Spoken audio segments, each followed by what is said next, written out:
sécurité. Et pour cause, le département a aussi mis en place un nouveau système, ou plutôt une nouvelle approche dans la lutte contre l'insécurité. Et puis, nous irons dans le sud-ouest, sur les ruines de l'Oropénie. Cela fait 4 ans cette année que le site a été inscrit au patrimoine mondial de l'UNESCO. Les acteurs sont mobilisés pour faire sortir de cette terre touristique une infrastructure, le centre de gestion des ruines de l'Oropénie. Mesdames, Messieurs, ces titres font la une de ce Midi Magazine. Bonjour et bienvenue à tous. Une académie de la société civile pour capitaliser les acquis en matière de renforcement des capacités. C'est ce qui ressort du colloque international Afrique Capacité tenu à Ouagadougou. Les acteurs reconnaissent que des efforts sont faits, mais ils restent disparates et cette nouvelle approche de mutualisation engendrerait des résultats probants. Maïmouna Traoré a pris part à la clôture et voici le compte-rendu qu'elle nous propose. Les participants à ce colloque sur la problématique du renforcement des capacités ont décidé à l'unanimité de la création d'une académie de la société civile, une initiative pour regrouper tous les acteurs œuvrant au renforcement des capacités en vue de mieux capitaliser leurs actions. Nous pouvons également citer les différents domaines d'intervention de l'Académie des ONG qui sera mise en place sur la base d'une initiative conjointe, notamment un espace référentiel de labellisation, un espace d'interface, un institut de capacitation des ONG et associations, mais aussi un espace de représentation pour la société civile. Cette perspective pour un changement social en Afrique est saluée par les partenaires de Diaconia et au plus haut niveau par l'État. Nous ne pouvons que les féliciter et les encourager parce qu'ils essayent surtout de valoriser le capital humain, mais dans toutes ses formes. Parce que vous avez vu au niveau à la fois du diagnostic, mais surtout la construction des perspectives, ils sont vraiment allés très loin. Donc la banque est engagée vraiment à accompagner ce processus-là. Et donc nous allons continuer le dialogue pour approfondir la question et voir quelle est l'activité que la banque pourra financer et appuyer dans cela. Cette nouvelle approche de renforcement des capacités permettra sans nul doute de stimuler le potentiel des populations et rendre efficace le processus collectif de développement. Et puis, se communiquer avant de poursuivre à l'occasion de la cérémonie officielle d'ouverture de la conférence annuelle de gestion des ressources humaines placée sous le haut patronage de son Excellence Monsieur le Premier ministre, chef du gouvernement. La direction du protocole d'État convie les personnalités invitées dans la salle des banquets de Ouagadougou le lundi 1er juillet 2013 à partir de 7h30. L'heure limite d'arrivée est fixée à 8h30 et le communiqué est signé l'ambassadeur Léon Loukbaré, le directeur général du protocole d'État. La suite de ce journal, la solidarité entre les générations pour faire reculer la pauvreté et les risques environnementaux, c'est ce qui a été prôné en Angleterre à la conférence du G8. Le ministère en charge des mines s'est entretenu sur ce point avec la presse, des échanges qui ont du reste montré les efforts faits par le Burkina Faso en matière de transparence dans les industries extractives. Jacques Lamissa Tarpada. Le Burkina Faso compte 8 sociétés de mines d'or en exploitation. Pour une meilleure gestion des ressources issues de ces mines, un plan d'action a été élaboré et présenté aux 8 États les plus riches du monde, le G8 à Londres. Il s'agit d'accélérer la transparence dans le secteur pour relever les défis comme le recul de la pauvreté et faire en sorte que les richesses d'aujourd'hui bénéficient aux générations futures. C'est de faire de telle sorte que le mieux-être des populations soit évident. C'est l'ensemble des richesses créées par notre pays. L'agriculture, l'élevage, les ressources minières qui vont nous permettre donc de réaliser l'ensemble de ces investissements-là afin que dans 25 ans, la priorité ne soit pas construire une école dans un village, mais peut-être faire autre chose. Quand vous regardez en Afrique, dans les pays en développement, les pays qui se sont lancés dans la constitution de fonds pour les générations futures, je ne suis pas sûr que ces fonds-là soient abondés. Une convention est d'ailleurs en vue entre la France et le Burkina Faso afin d'arriver à une mise en œuvre efficace du plan d'action. La coopération va porter sur des formations en matière de fiscalité minière, de l'activité douanière dans le secteur et la création d'un fonds de soutien à la recherche minière. Je vous le disais en titre, le ministère de la Santé s'est doté d'un nouveau logiciel de gestion intégrée de ces données. En plus de renforcer la mise en place d'un système d'information sanitaire de qualité, Endos BF contribuera à l'atteinte des objectifs du Plan national de développement sanitaire. La présentation de ce logiciel avec Moussaki et Nathalie Sawadogo. Le ministère de la Santé innove dans la gestion des données sanitaires par l'acquisition de nouveaux logiciels. Et ses responsables de structures centrales et déconcentrées du ministère sont à l'école pour renforcer leurs connaissances sur le fonctionnement et l'utilisation du logiciel. Comment il fonctionne? En fait, nous avons à partir donc, des structures de santé, je veux dire les hôpitaux, les districts, en tout cas des responsables chargés donc, de saisir un certain nombre de rapports mensuels dans le système. Cela permet à tous les utilisateurs, notamment au niveau du ministère de la Santé, les partenaires, la population et un certain nombre donc, d'acteurs, de pouvoir accéder à ces informations en temps voulu et directement à partir donc, de l'Internet. Ce nouveau logiciel sert désormais comme support dans l'organisation de la planification, du suivi et de l'évaluation des activités du département. Le logiciel qu'on vient de lancer ce matin vise tout simplement à améliorer la situation donc, des statistiques, permettre donc une saisie des données au niveau local, au niveau régional, pour que nous ayons des statistiques beaucoup plus fiables, mais surtout des statistiques récentes pour une meilleure prise de décision, mais aussi pour l'information des populations et de l'ensemble de nos partenaires sur les avancées que nous avons en matière de lutte contre les différentes maladies. Et pour l'installation de ce logiciel, les autorités ont bénéficié du soutien des ambassades des Pays-Bas et de la Suède. La cérémonie de lancement a été une occasion pour le premier responsable en charge de la santé d'inviter les bénéficiaires à une bonne utilisation de ce logiciel afin de permettre au ministère d'actualiser les données par des statistiques fiables et récentes. Et puis, ce communiqué administratif. Avant de poursuivre, le secrétaire général du ministère de l'administration territoriale et de la sécurité a l'honneur d'informer les partis et formations politiques ayant obtenu des conseillers municipaux lors des élections municipales du 2 décembre 2012 et désirant prendre part aux élections des sénateurs représentant les collectivités territoriales que leurs candidatures aux dites élections sont reçues au siège des gouvernorats des régions du 1er au 8 juillet 2013. À cet effet, il invite leurs représentants à une rencontre d'information le lundi 1er juillet 2013 à 16h dans la salle de conférence du Sénat. Vu l'importance de l'ordre du jour, la présence de tous est vivement souhaitée. C'est signé le secrétaire général et par ordre, le directeur général des libertés publiques et des affaires politiques, Boukari Linkoné. Et puis, nous restons avec le ministère en charge donc, de la sécurité qui a lancé une nouvelle approche face à l'insécurité au Burkina Faso. Elle a ainsi présenté une approche aux médias nationaux, l'occasion pour elle de revenir sur la mise en œuvre de la police de proximité. Le reportage avec Moussaki et Nyarkiteda. La communication et la sensibilisation sont désormais les moyens d'approche du ministère de l'administration territoriale et de la sécurité. Et pour cette nouvelle expérience, le département s'attache des services des hommes de médias de l'organisation de cette session de formation pour renforcer la mobilisation autour de la lutte contre l'insécurité au Burkina Faso. La participation communautaire est importante. On ne peut pas venir pour de l'insécurité sans les populations. Parce que les populations qu'on est censé protéger, que nous avons désigné, sélectionné pour s'occuper de la sécurité. Il faut donc que la société elle-même accepte de dire, bien, nous allons voici quels sont ceux qui sont des voleurs dans notre zone, et il faut donc les mettre hors d'état de nuire. Et on peut même faire de la prévention. Cette rencontre se veut être un cadre pour définir le rôle des médias dans la lutte contre le banditisme. Elle a été également une occasion pour relever certaines difficultés d'ordre culturel et qui entament la mise en œuvre de la police de proximité.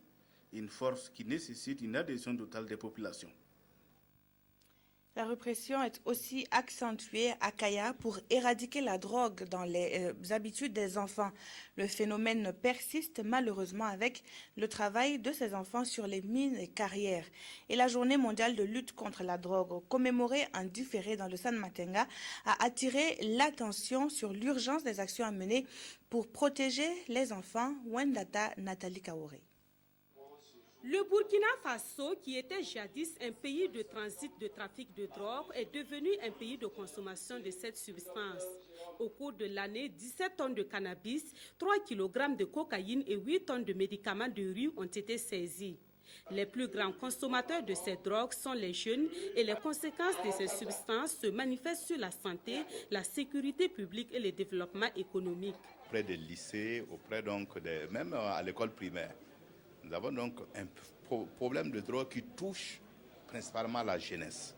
La consommation de cette drogue-là, de ces médicaments-là, conduisent donc à des situations déplorables. Nous avons, si vous avez remarqué, au niveau des troubles à l'ordre public, il y a une violence de plus en plus élevée. Au niveau également de la circulation routière, vous voyez qu'il y a des problèmes. En réalité, beaucoup sont des consommateurs de drogue. Le phénomène de la drogue sévit encore plus chez les enfants qui, après avoir abandonné l'école, s'adonnent à la consommation de ce produit nocif pour mener des pires formes de travail sur les sites d'or.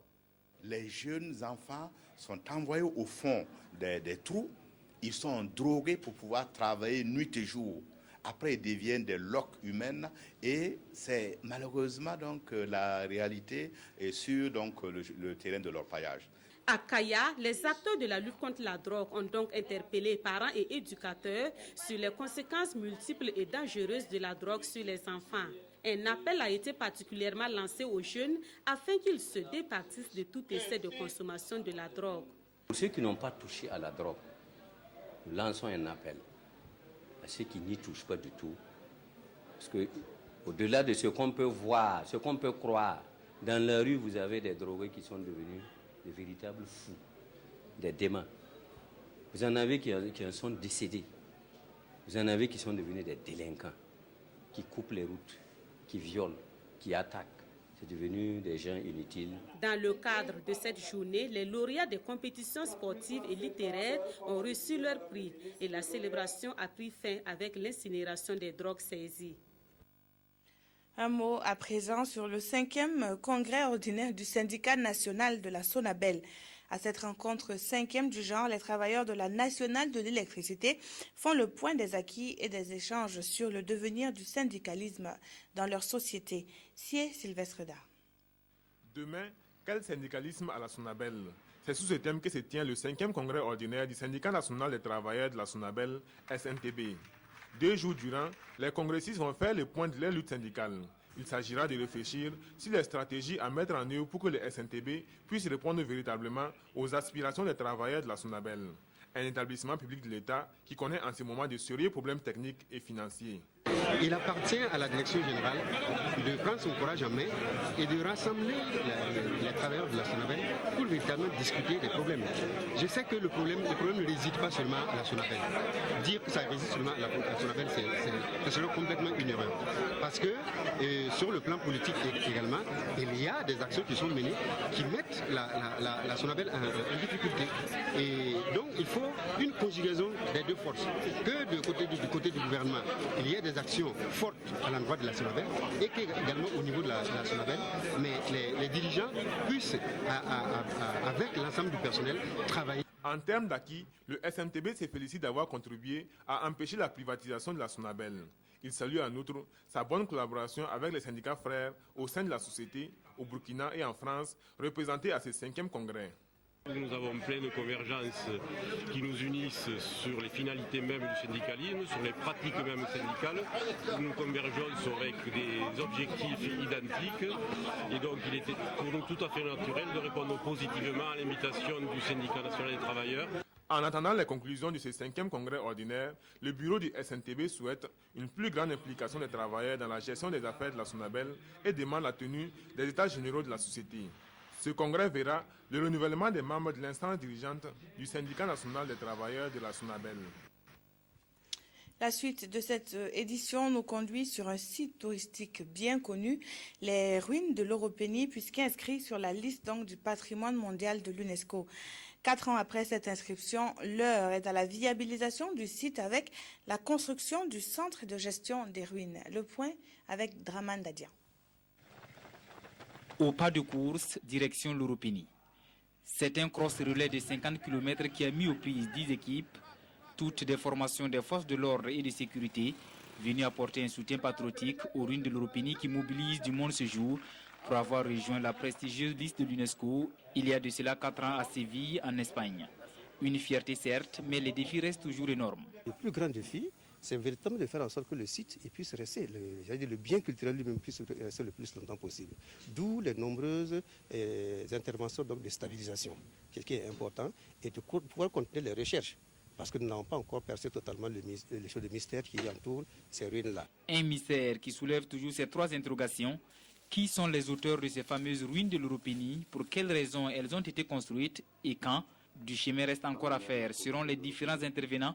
Mais en attendant, l'heure est à la viabilisation du site avec la pose de la première pierre ce 27 juin pour la construction d'un centre de gestion de ce patrimoine mondial de l'humanité. L'État, à travers le ministère de la Culture et du Tourisme, s'engage à poursuivre au cours des 2 prochaines années l'aménagement du centre de gestion et les travaux de stabilisation du site.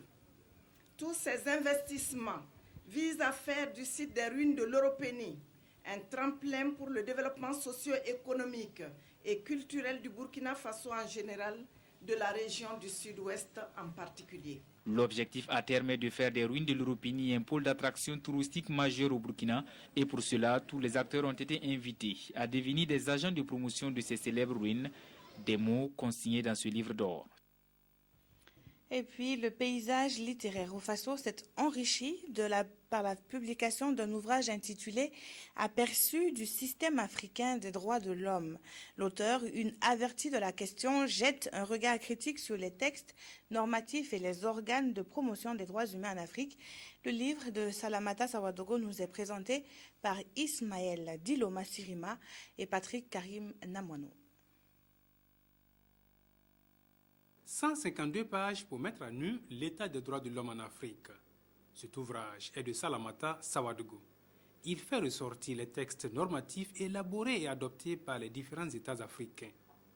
L'analyse des organes et instruments mis en place pour promouvoir les droits de l'homme ont aussi leur place. Je me suis rendu compte au fil des conférences que j'ai pu donner qu'il y a une confusion entre les différents mécanismes. Lorsque les gens savent qu'il existe des mécanismes, ils confondent tous les mécanismes et il y a une totale méconnaissance des textes qui peuvent régir au niveau africain. Le style de l'auteur permet à quelqu'un qui n'est pas juriste de comprendre parfaitement ce qui se passe dans l'organisation de la mise en place du système de droit en Afrique. Des organes et des instruments tels que la Commission africaine des droits de l'homme, la Cour africaine des droits de l'homme et la Cour de justice de la CEDEAO sont bien décrits dans Aperçu du système africain des droits de l'homme, un ouvrage didactique pour les juristes, mais aussi pour les citoyens lambda. Elles sont considérées comme une entorse aux droits des femmes. Les mutilations génitales féminines sont une fois de plus décriées. Le collectif Djigia, forte d'une centaine d'associations, s'est rendu à Tin, dans la commune de Orodara, pour sacrifier à la tradition la journée de solidarité et de mobilisation contre les MGF. Sanoua Christine Koulibaly. Des enfants protégés, des femmes entreprenantes pour une famille équilibrée, c'est autour de cette problématique que le collectif Djigia a sonné la mobilisation ce week-end à Tin pour sa traditionnelle journée de solidarité et de mobilisation. Mobilisation contre les mutilations génitales féminines MGF, domaine dans lequel le collectif totalise des décennies de combat avec à la clé des acquis. Cette journée est donc une occasion pour cette centaine d'associations féminines de réaffirmer son engagement à barrer la route au MGF. Nous avons commencé cette lutte dans les années 80, ici même à Tin, et depuis nous sommes résolument engagés dans la lutte contre les MGF. Nous avons engrangé des acquis, certes, mais nous n'allons pas nous arrêter jusqu'à ce que cette pratique disparaisse totalement. C'est notre souhait.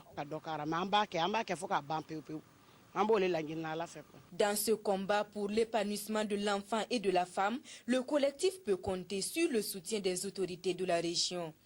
L'association Djiguiya joue un grand rôle dans notre région parce qu'elle lutte contre l'excision et ça fait un certain nombre d'années on voit cette association sur le terrain. Et nous travaillons avec des associations dans le cadre du développement et donc nous allons soutenir l'association Djiguiya dans cette lutte-là. Parce que cette lutte est très bénéfique pour les femmes. Nous voyons les ravages que font les mutilations génitales féminines. Pour marquer à sa manière le mois de l'enfant et de la famille, des sacs de céréales, de pesticides et bien d'autres lots, le tout d'une valeur d'environ 7 millions de francs CFA, ont été remis aux couches vulnérables de Tain. C'est une plantation d'arbres sur le bosquet de la tolérance zéro au MGF qui a mis fin à cette journée de sensibilisation. Les rideaux sont tombés sur la 16e édition du Festival du cinéma africain de Kouribga au Maroc. Le Burkina Faso, représenté par la réalisatrice Apolline Traoré, a reçu un trophée symbolique pour son dernier film, Moi Zafira, déjà primé au FESPACO. Le premier prix du festival marocain lui est revenu à la Tunisie avec un film portant sur la guerre entre Palestine et Israël. Le palmarès avec Issa Kafando et Salinana. Dans une ambiance festive et décontractée, réalisateurs, acteurs et grands noms du cinéma africain se sont donné rendez-vous au complexe culturel de la capitale du phosphate pour la remise des 8 prix décernés par le jury de la 16e édition du Festival du cinéma africain de Kouribga. Ainsi, le Grand Prix Sambé Ousmane d'une valeur de 100 000 dirhams marocains, soit près de 6 millions de francs CFA, est allé au film tunisien au royaume des fourmis qui traite de la guerre entre la Palestine et l'Israël. Zamora de la Tanzanie remporte le prix spécial du jury du festival de Kouribga. Le prix de la meilleure réalisation est allé à la pirogue du Sénégalais Moussa Touré, celui-là même qui a remporté les talons de bronze avec le même film à la dernière édition du FESPACO. L'Égyptien Karim El Adel lui repart avec le prix du meilleur scénario. L'actrice principale du film marocain Malak, celle qui a su incarner la jeune fille de 17 ans qui se retrouve enceinte et délaissée par son entourage, remporte le prix du premier rôle féminin. Quant au second rôle féminin, c'est l'actrice du film mozambicain Virgin Margarita qui décroche le prix. Le premier et le second rôle masculin sont attribués aux comédiens égyptiens et sénégalais. Le jury de la 16e édition du Festival du cinéma africain de Kouribga a fait une mention spéciale aux films togolais et malgaches. Moi Zafira de Apolline Traoré reçoit un prix symbolique du jury spécial Don Quichotte. Au total, 17 œuvres cinématographiques étaient en compétition à l'édition 2013 du Festival du cinéma africain de Kouribga. L'art et la création sont le reflet de la vie. C'est ainsi qu'au cours de cette soirée de clôture, un hommage a été rendu au scénariste, réalisateur et au producteur marocain Hassan Benjeloun. Ce mois de juin lui est dédié dans la tradition catholique. La Dame des Apôtres était à l'honneur dimanche dernier dans la paroisse qui porte son nom à Ouagadougou. Les fidèles étaient nombreux pour célébrer la fête de celle qui veille sur eux et pour commémorer le 14e anniversaire de l'église de la Patte d'Oie. Moussaki et Karim Namono. Les fidèles catholiques chantent et dansent à l'honneur de Notre-Dame des Apôtres. Nous sommes à la paroisse de la Patte d'Oie et c'est dimanche. Au-delà de l'ambiance festive, cette journée est aussi consacrée au raffermissement de la foi. La particularité de cette fête, c'est qu'elle est placée sous le signe de la foi. Nous avons été invités par le pape Benoît XVI à vivre une année de la foi. Et donc nous avons placé cette fête sous cet élan et mobilisé les gens pour cette fête, pour cette foi-là. La vente de mets, de boissons locales et d'objets de piété constitue le temps fort de cet événement festif. Mais aujourd'hui, frères et sœurs en Christ célèbrent aussi le 14e anniversaire de la création de leur paroisse.